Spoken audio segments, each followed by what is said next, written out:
Well, when it's raining and there's no trains running, it's a good job I've joined the Hornby Collectors Club. But why? Let's find out.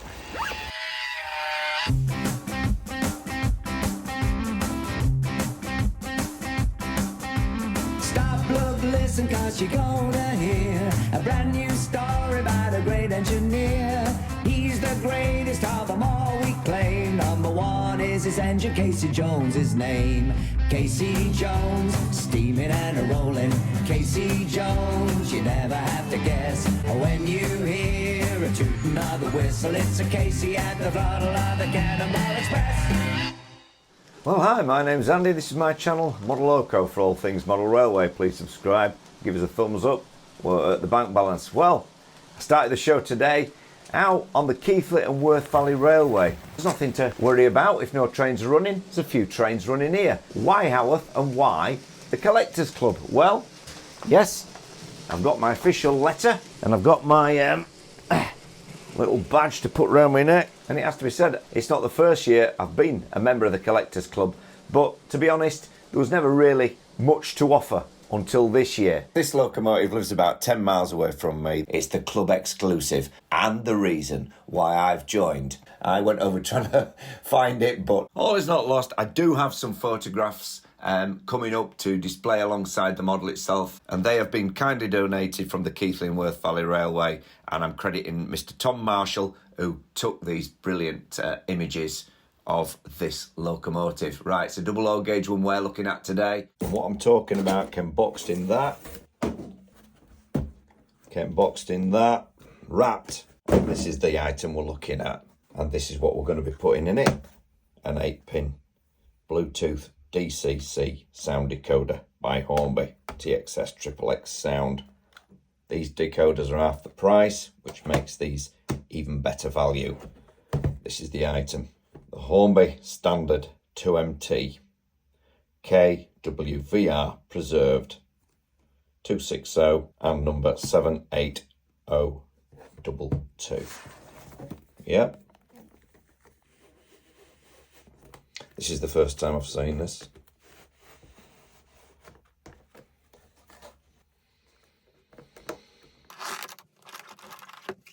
This locomotive is made to exacting fine scale standards and therefore necessarily incorporates small delicate protruding parts. Handle with care before using the model. Read through the operating and maintenance instructions in the leaflet. Yes, of course we'll do that.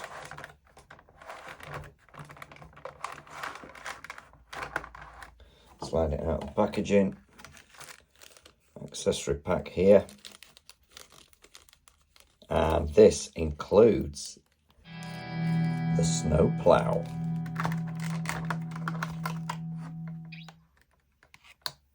To unveil the absolute gorgeous model inside. Oh my goodness me. Out of the box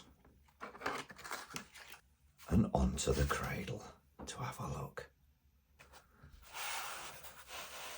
Whoa, holy smoky.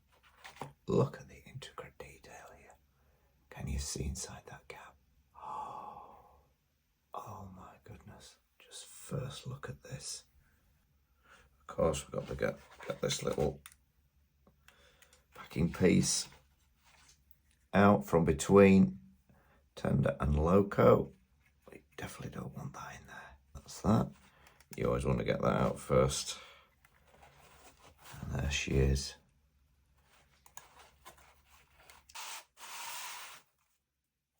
Looking down on the top, we've got the sliding roof vent as well. On the side, sprung buffers, NEM couplings. In the accessory pack, all the usual stuff.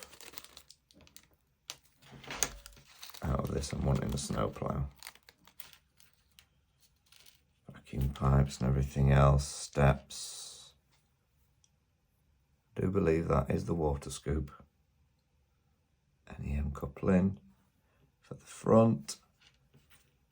And the all-important standard 2MT. That's it, the brake rods and everything else that can be added underneath. The locomotive body is overall spray painted and the rest of the decoration is applied by a printed process. No transfers. Accessories. Here we are.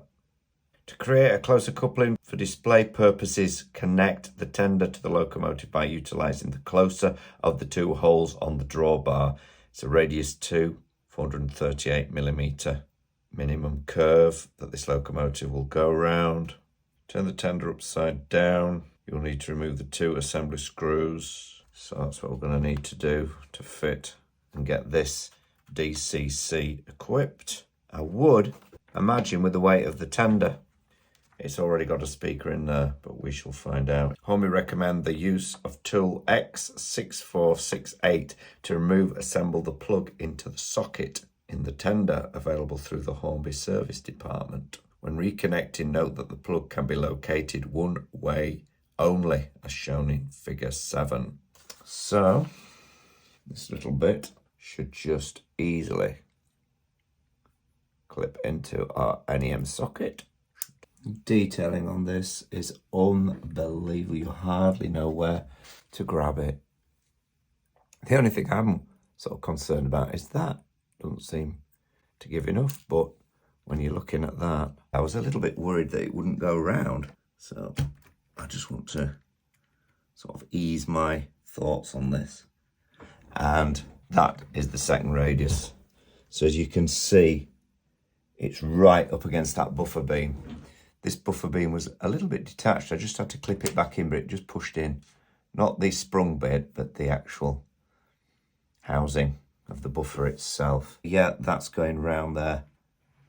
And that's why it's no more than a second radius, because if you're going to put the plough in, which I have, and as you can see, those little concertina doors at the side, everything is modelled exactly. So close. These locomotives are getting so good now, but that's just put my mind at rest. That does seem a little bit tight, but that is nothing. If you can just look there, that is a bit stiff. I'm not going to worry too much about that right at this moment. That should be just falling down, but I have got spares of these. That one's tight as well, look. Not naturally falling down. Hey ho, could be just that batch. So what I'm going to do is just turn the locomotive round just to make sure. And once again, second radius, bring the camera in, bring the light in as well. Weight wise, unpacked, we're looking at a total of 299 grams. 300 at a push. 300 grams, let's call it that, yeah? Which is a really nice, meaty, weighty model. Let's get her on the turntable. Have a look around. Well, apart from some photographs that I collected this summer when I visited Howarth Engine Sheds, Tom Marshall and KWVR have kindly sent me some, and they'll be watermarked in among. As you can see, this club exclusive model features fine extensive piping detail, a sliding roof vent as we've seen, on the cab and sprung buffers. For extra modelling detail, a snow plough is included, and I've put this on already, but I have put a photograph of it without as well when we do the front view, and it attaches via the NEM pocket if you wish to do so, which I have. Front steps are also included in the accessory bag, which will need to be glued in place. Here we have it in its BR green livery, and where I was headhunting it down up on the KWVR earlier on today. Designed by R.A. Riddles and derived from Ivert's LMS 2MT 260 locomotive design, itself a variation of Ivert's Class 2 262T. The BR Class 2 was the smallest of the BR standards and featured changes to the LMS design so they could be used across the network where loading gauges were less generous. Darlington Works was responsible for building the entire fleet of 65 engines. For a time, construction of the LMS and BR designs overlapped. Like the LMS predecessor, the BR design had a tender cab to enhance crew protection and visibility when running tender first. Number 78022 was constructed at Darlington Works and delivered to Millhouse's depot in Sheffield on the 28th of February 1954. The locomotive remained at the shed until the shed closed in 1962. The versatile little engine led a nomadic working life when it was allocated to the following sheds: Doncaster, Stratford, London, March Cambridgeshire, Barrow, Aintree and finally Lostock Hall in Preston.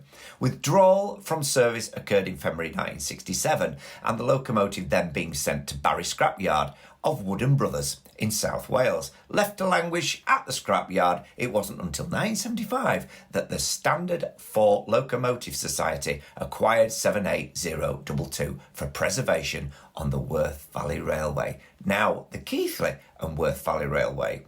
And we take the and out of it and just call it KWVR up here in Yorkshire. The engine was transported to Haworth Yard on 11th of June that year. 18 years later in 1993, the locomotive was overhauled and faced a really expensive restoration to bring it back to running order. Following the expiry of the boiler certificate, the locomotive was placed on static display in the museum at Oxenhope, and that's where you virtually saw me stood today, even though there were no engines running. In 2015, 78022 moved back to Haworth, where the locomotive was stripped to determine the amount of work required. November 2018 saw 78022 returning to service on the K&WVR in a lined out BR green livery. Well, we're back in the room, got the test track set up as it were, and a big thanks to KWVR and Tom Marshall for sending those photographs. All credit to them. Thank you very much. Now, after my last experience with DC and TT 120, I didn't want to risk running the Elite in analog mode, but before we put the 8-pin Bluetooth decoder in, and of course you could put a normal decoder in, but these, as I said earlier, are half the price, so why not? I thought we'd just try it with a 9-volt battery. And there we go. The first run of our 2MT. And of course, we can instantly stop just by removing the battery. And you don't need one on full voltage. The lower the voltage, you know, if it's a bit flat, the locomotive will run a little bit slower. And yeah, absolutely nothing wrong with that.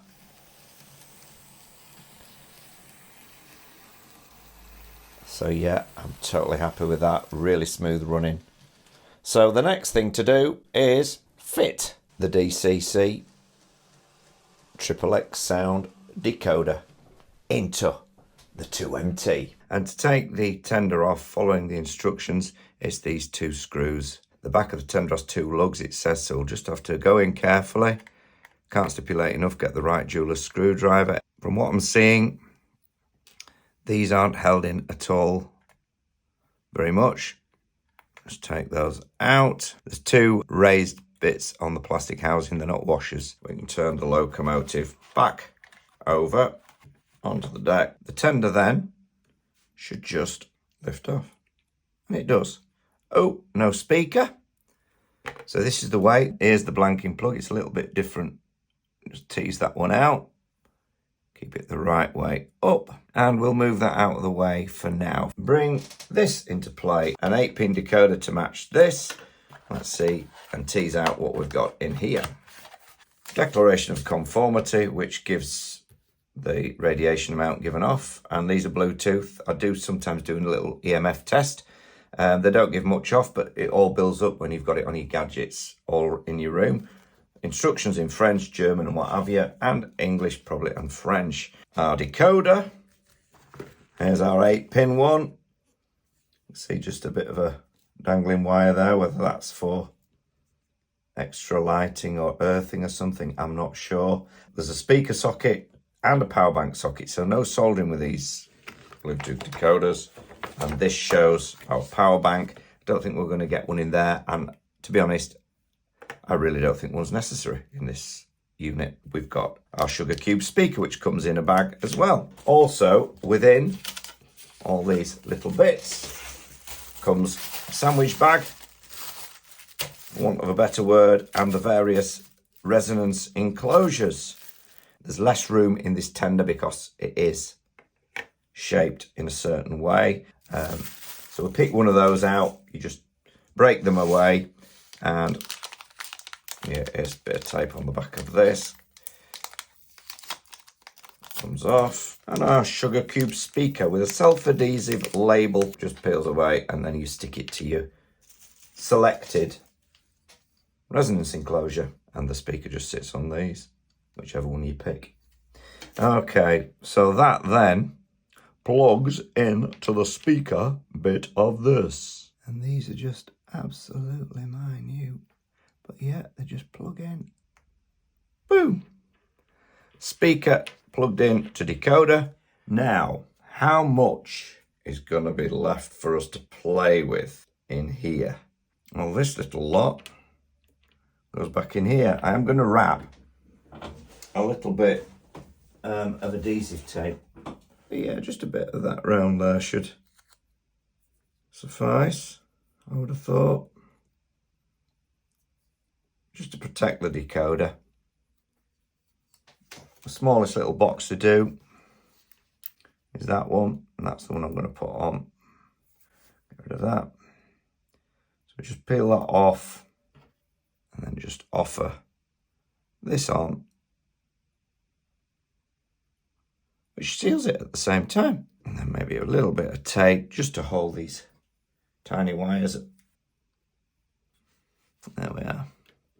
And then I'm just going to apply a bit of double-sided sticky tape to the underside of this sugar cube speaker. And this, I'm not recommending is how you do it, but it's how I'm going to do it. And once that's on, peel the backing off, like so, and then I'm wanting to stick to the side of this, and it'll also sit in the bottom of that, on that little recess there. There's just enough room. It's securely fitted. It's not going to rub on the tender wheels. And it's going to be facing outwards. Only thing we've got to do, get all this lot back in. So I've messed about, and this is the sort of configuration I've got to get it in. I've took some of those wires under there and the taped up as well to hold them away from the wheels. So that is my configuration, and we're in. Let's get back in the cradle, give it a nip and see if we've got it. Our screws back in. There's not a lot of threads holding these. It's very tight, but you saw where I put the bits. You're literally nipping it up on 2 threads. And there we have our little model with some messing about, I must admit. Sound fitted. Will it work? Well, there's only one way to find out. Let's get it on the test track. Just check both sides. And I can't stress enough, this model has got some intricate parts. Got some fine detail here. It's exquisite, but of course it comes at a cost. You've got to be very careful how you manhandle this item. But yeah, the tender's perfectly down on both sides. I've got the HM7000 app on the iPad. This is a Bluetooth decoder, and only because it is a Bluetooth decoder can I tie it up to this app. So all this is doing is putting power to the track. At the moment, we're just going to leave it. We're going to put this on the track. Under this tab here, we are going to go link device. Once we get that, we can see it says start scan. Start scan. This chip in this Loco has been detected. Linking device. This might take some time, and hopefully we haven't got too much light on the screen. I do apologise, wherever I put the light seems to give a bit of effect on the glass. So there we are. Now, it's saying it needs a firmware update, start update, in progress. Please do not leave this screen or minimise the HMDCC application. And this is the HMDCC app, not the HMDC app. Updating the firmware, and this can take a little bit of time. So you can go make a cup of tea. Remember, you need Bluetooth on. I think think I've stated that, but I can't state that enough. Once you get used to it, it's quite straightforward. It will be just the standard steam sounds in this for now. There isn't a 2MT steam sound available at present, but I'm hoping they're going to release one. And of course, you can send emails to Hornby to ask them to put it on their list. There is a similar locomotive that I might download and try. It'll give it just a bit of variation. Updating firmware. Host connected. Right. In progress, updating. Host disconnected. Done. Press that. And I'm going to just put yeah. Please power cycle your decoder. So it's 5 seconds. If you've not got a power bank installed, if you have, it's 60 seconds. So I can take that off. 1, 2, 3, 4, 5. I always try and give it a little bit more time. And tick the box. Now it's at number loco address 3. Host connected. I'm going to change this to 22. Anything that I program into the Elite will also have to see this. I'm going to entitle this the KWVR, and I'm going to call it the 2MT. We haven't set an image because I haven't got one off the Hornby website, but we can soon go over there and do that. We'll go for that one. So once I've zoomed in on that one, save that to photos, go back on the HM7000 app, no image set, edit, import. That's the one I'm going to use. Boom. And we've got an image set. That's the best I've got for now. Global volume, 50. I'll leave it all as is for now. I usually put it about 40. And here is the moment of truth. With the standard steam sounds. Let's have a look. Success. We can, of course, stop that way. I'll just pull it back a moment. We can increment this up by just tapping this button here. Setting 1. Look at that. That's not a cordless motor. Well, don't tell me that cordless motors are the only ones that run really smooth. This is running very, very smooth indeed. That's on setting 1.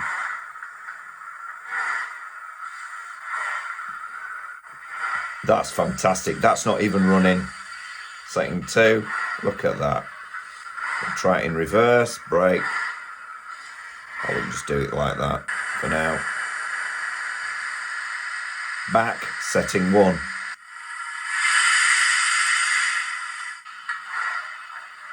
Look at that.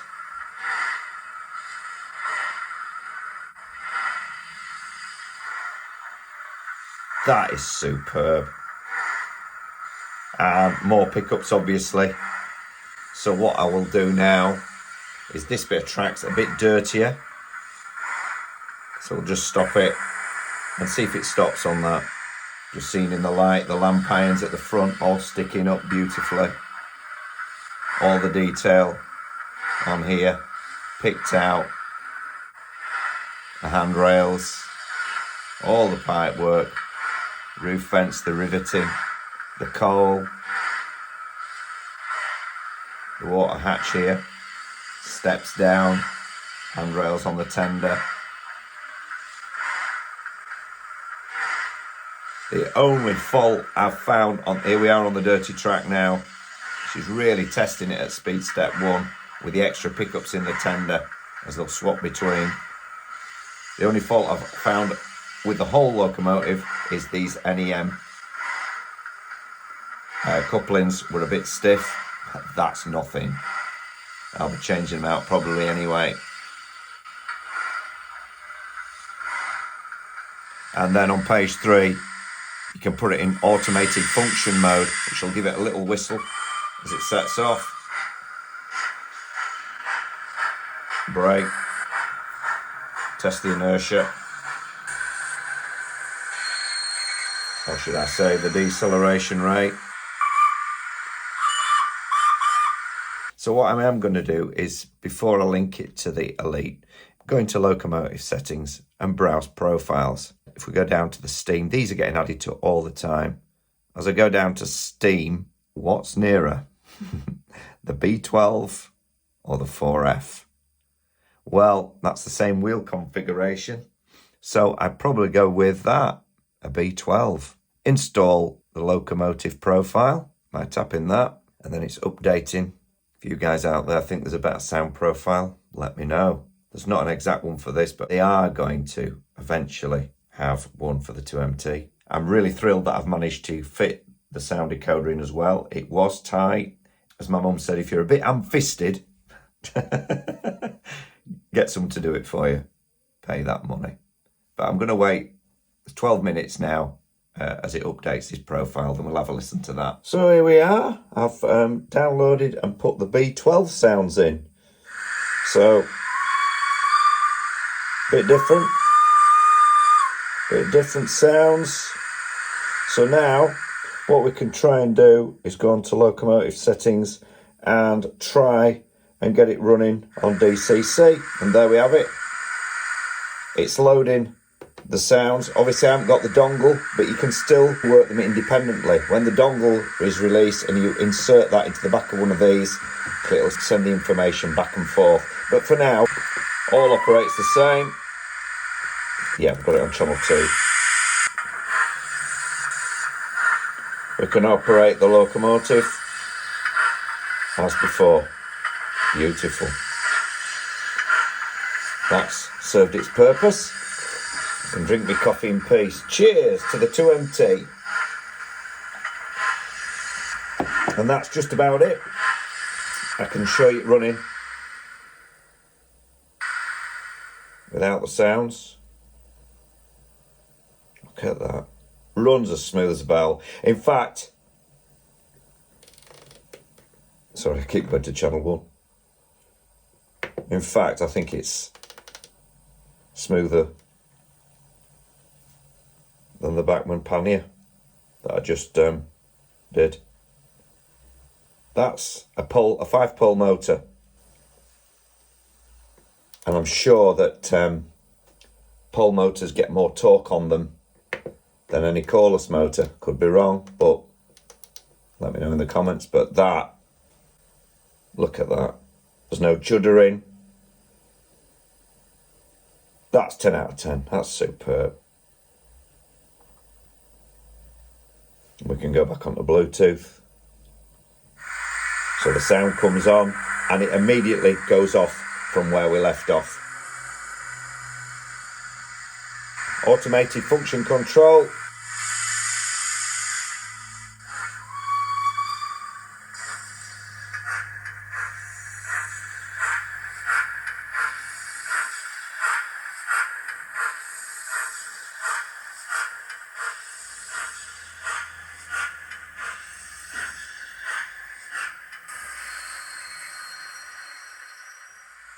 See you next time.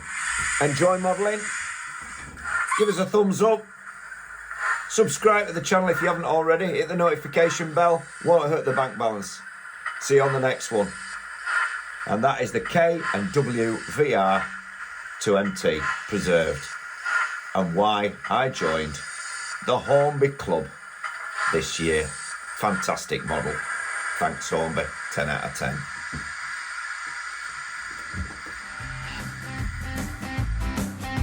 So long for now, we'll be seeing you when Casey comes rolling by again with a steaming porter and a smoking stack, and the wheels are striking thunder on the railroad track. There'll be Casey Jr. and the Red Rock 2, Wally Cinders and the rest of the crew in a thrilling adventure that's a lot of fun when Casey takes the throttle for another run. Casey Jones, steaming and a rolling.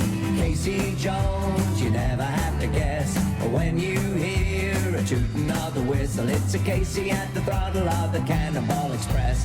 Casey Jones, steaming and a rolling. Casey Jones, you never have to guess. When you hear a tooting of the whistle, it's a Casey at the throttle of the Cannonball Express.